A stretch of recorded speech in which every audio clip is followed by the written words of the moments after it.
ज्येष्ठ वृत्तपत्र छायाचित्रकार दत्ता इंगळे यांचे निधन. शहरातील ज्येष्ठ वृत्तपत्र छायाचित्रकार दत्ता इंगळे यांचे अल्पशः आजारानं निधन झाले. मागील 2 ते 3 आठवड्यापासून आजारी असल्यानं ते पुणे येथील रुग्णालयात उपचार घेत होते. शनिवारी 7 सप्टेंबर रोजी त्यांची प्राणज्योत मालवली. ते 57 वर्षाचे होते.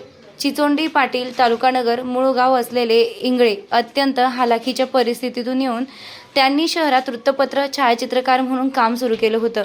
गेल्या 3 दशकांपासून त्यांनी वृत्तपत्र छायाचित्रकार क्षेत्रात योगदान देऊन आपला नावलौकिक मिळवला. छायाचित्रकारासह बातमीदार म्हणूनही ते कार्यरत होते. छायाचित्रणातील विविध राज्यस्तरीय व राष्ट्रीय पातळीवरील पुरस्कार देखील त्यांना मिळाले आहेत. त्यांच्या निधनानं एक चांगला वृत्त छायाचित्रकार हरपला आहे.